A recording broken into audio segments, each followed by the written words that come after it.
18 ta' Marzu, San Ċirillu ta' Ġerusalemm, Isqof u Duttur tal-Knisja, għex bejn is-snin 315 u 386.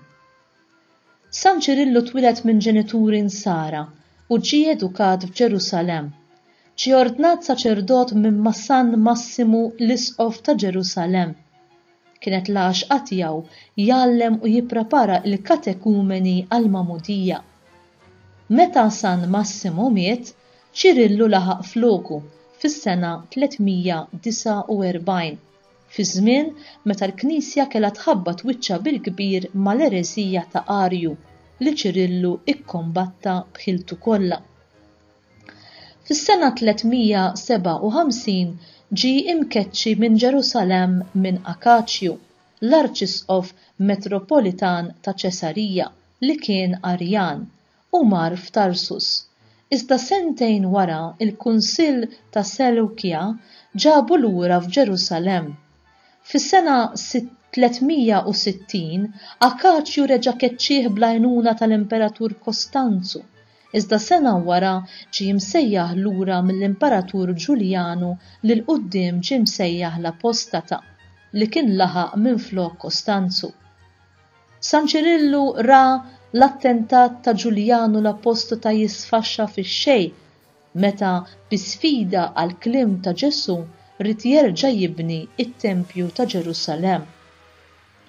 Għat-tielet darba Ċirillu ġie mkeċċi minn Ġerusalemm, din id-darba mill-Imperatur Arjan Valent fis-sena 367.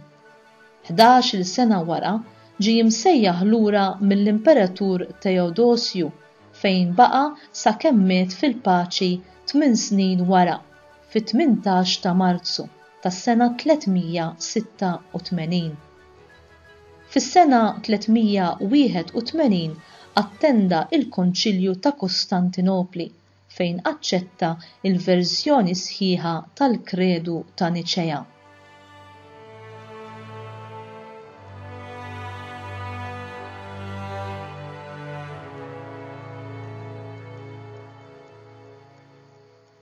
Ċirillu jidher li twieled fi żmien meta kien qed jibda żmien ġdid għall-insara għax Kostantinu l-Kbir ta' il-libertà lill-Knisja. Hekk kif sar saċerdot, l-isqof tiegħu Massimu taħ l-inkarigu li jippriedka fir-Randan lil dawk li qed jitħejjew għall-Magħmudija u fi żmien il-Għid lil dawk li kienu tagħmdu ġodda. Huwa qiegħda dan id-dmir b'effett kbir. Mhux tant mill-elokwenza tiegħu daqskemm mill-eżempju billi ħajtu kienet taqbel perfettament ma' dak li kien jippriedka. Ċirillu kellu dik il-ħabta madwar 34 sena u kellu jġarrab ħafna persekuzzjonijiet minħabba li kien difensur qalbini tat-twemmin Kattoliku kif definit mill-Konċilju ta' Niċea fis-sena 325 kontra l-Arjani li kienu jiġħdu id-divinità ta' Kristu. Ċirillu kien imkeċċi mis-sede ta' Ġerusalemm minn Akaċju, isqof Arjan ta' Ċesarija, li kien jgħid li kellu ġurisdizzjoni fuq Ġerusalemm. Dan Akaċju laqqas sinadu Arjan biex jikkundanna lil Ċirillu fuq il-pretest li dan l-isqof qaddis kien bih oġġetti tal-Knisja biex jgħin lil foqra bil-ġuħ, imma fil-verità ikkundannah għax kien jopponi l-Arjaniżmu.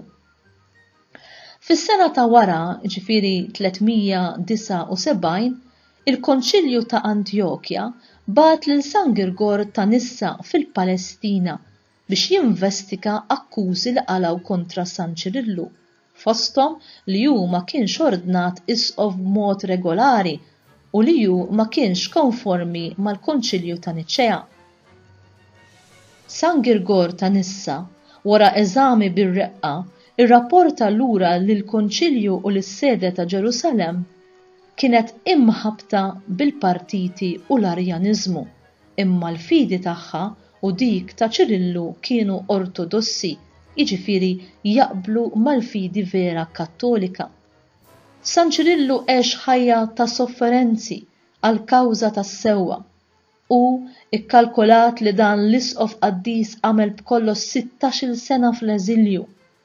San Ċirillu ta' Ġerusalem huwa l-awtur tal-famuż katekesis, sensiela profonda u fl-istess ħin sempliċi ta' 24 priedka fuq il-kredu, il-missirna u s-sagramenti tal-Għajt.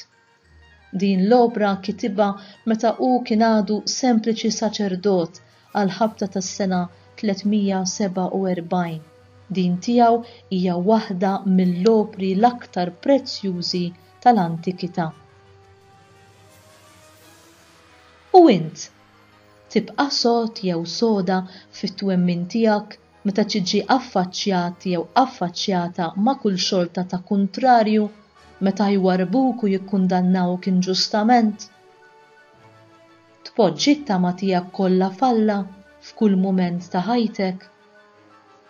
Kemm tirsisti biex tibqa' xandar is-sewwa bla biża' bil-kliem, forsi bil-kitba, imma b'mod speċjali bl-eżempju ta' ħajtek?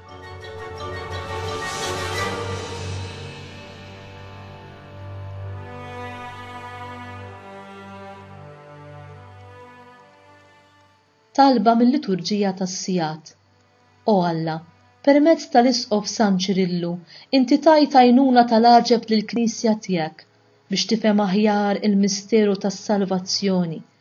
Għamel li bit-talb tiegħu aħna narfu dejjem iżjed lil ibnek biex ikollna l-ħajja bil-kotra. Nitolbuk dan bi Kristu Sidna. Amen.